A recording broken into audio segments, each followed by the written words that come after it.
नमस्कार साथियों, मैं नरेश कौशिक, असिस्टेंट प्रोफेसर, राजस्थान शिक्षा महाविद्यालय, ब्रह्मपुरी, जयपुर। आज के इस ऑनलाइन क्लास में आप सभी का हार्दिक स्वागत और अभिनंदन। आज का हमारा विषय है विश्वविद्यालय शिक्षा आयोग 1948-49 का मूल्यांकन। मूल्यांकन करने से पहले हम दो पहलुओं पर बातचीत करेंगे। एक तो है विश्वविद्यालय शिक्षा आयोग के गुण और दूसरा विश्वविद्यालय शिक्षा आयोग के दोष। तो आइए चले हम शुरुआत करते हैं। सबसे पहले विश्वविद्यालय शिक्षा आयोग के गुण। पहला है विश्वविद्यालय शिक्षा समवर्ती सूची में। आयोग ने उच्च शिक्षा को समवर्ती सूची में रखने का सुझाव दिया। इसकी व्यवस्था करना केंद्र और राज्य सरकारों का संयुक्त उत्तरदायित्व कर दिया गया। आयोग के अनुसार शिक्षा राष्ट्रीय महत्व का विषय है, अतः इसकी व्यवस्था सरकार को ही करनी चाहिए। दूसरा गुण था विश्वविद्यालय अनुदान आयोग का गठन। यूनिवर्सिटी ग्रांट कमीशन, यूजीसी का गठन। विश्वविद्यालय शिक्षा आयोग उच्च शिक्षा के स्तर को बनाए रखने और विश्वविद्यालयों एवं महाविद्यालयों को अनुदान देने के लिए विश्वविद्यालय अनुदान आयोग के गठन का सुझाव दिया गया और 1956 में यूजीसी को स्वतंत्र संस्था के रूप में मान्यता मिल गई, अर्थात 1956 में विश्वविद्यालय अनुदान आयोग का गठन कर दिया गया। अगला है विश्वविद्यालय के निर्धारित कार्य दिवस एवं निश्चित छात्र संख्या।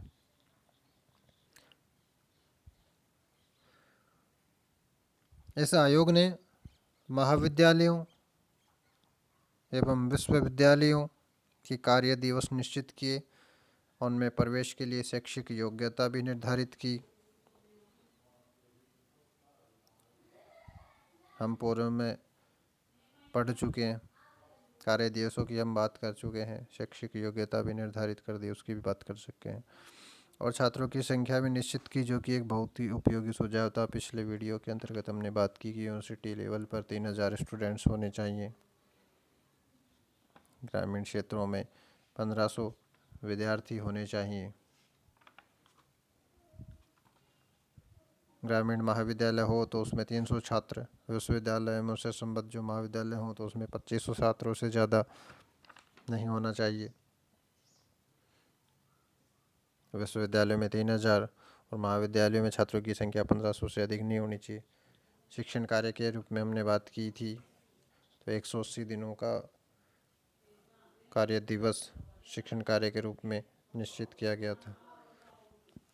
तो ये सराहनीय कदम था, बहुत ही उपयोगी सुझाव था।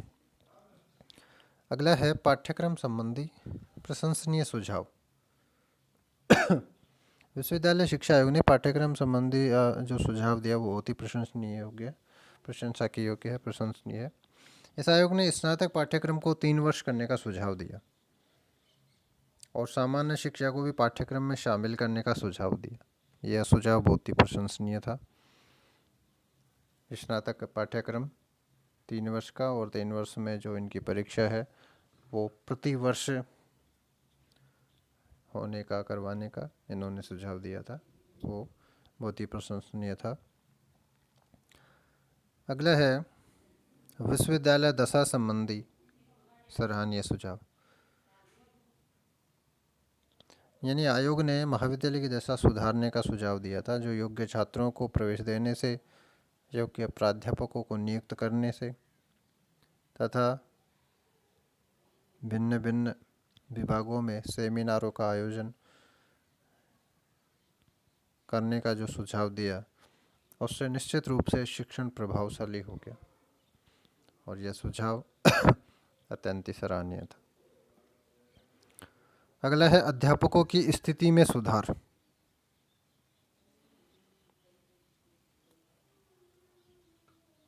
किसी भी शिक्षण संस्थान में शिक्षा के नींव अध्यापक होते हैं। अगर उनकी स्थिति में ही सुधार नहीं होगा तो शिक्षा तंत्र आगे प्रगति नहीं कर सकता।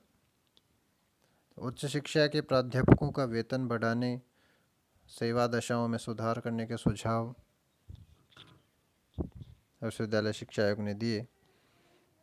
उससे नए व्यक्ति इसकी ओर आकर्षित हुए और इन सुझावों के पूर्व अध्यापकों की सामाजिक और आर्थिक स्थिति में भी सुधार हुआ। अगला था शिक्षक पदोन्नति हेतु उपयुक्त सुझाव। विश्वविद्यालय शिक्षा आयोग द्वारा शिक्षकों की पदोन्नति के लिए वरिष्ठता के साथ साथ शोध कार्य को भी विशेष रूप से महत्व देने की सिफारिश की थी और इस शोध कार्य के कारण शिक्षकों की योग्यता में विकास हुआ, रिसर्च को बढ़ावा मिला। अगला है छात्रों हेतु अनुकूल सुझाव। विश्वविद्यालय शिक्षा आयोग ने छात्रों के लिए स्वास्थ्य शिक्षा की व्यवस्था करने, छात्र कल्याण बोर्ड की स्थापना करने, दोपहर का भोजन उपलब्ध कराने और छात्रावासों की व्यवस्था करने आदि सुझाव दिए थे, जिससे छात्रों में शिक्षा के प्रति रुचि उत्पन्न हुई और यह सुझाव अच्छा था।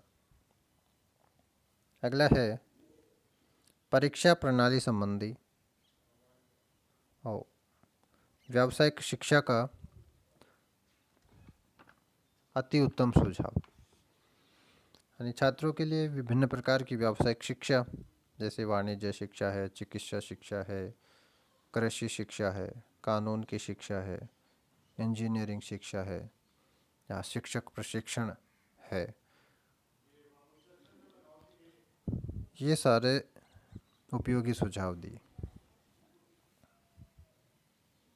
और अंतिम है परीक्षा प्रणाली संबंधी प्रशंसनीय सुझाव। आयोग ने निबंधात्मक परीक्षा प्रणाली के दोषों को दूर करते हुए वस्तुनिष्ठ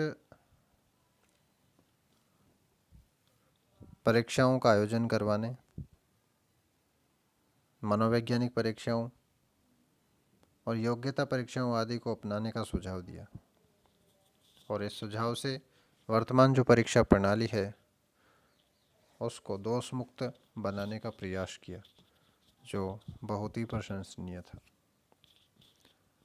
अब हम बात करते हैं दूसरे पहलू की, विश्वविद्यालय शिक्षा आयोग के दोष। पहला था उद्देश्य का व्यापक होना। यानी आयोग ने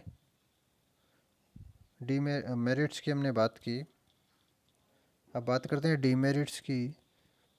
तो डीमेरिट्स में पहला था उद्देश्य का व्यापक होना। यानी आयोग ने शिक्षा के जो उद्देश्य थे उसको व्यापकता का सुझाव दिया। अगर इन उद्देश्यों को सीमित कर दिया जाता तो ये आसानी से प्राप्त किए जा सकते थे।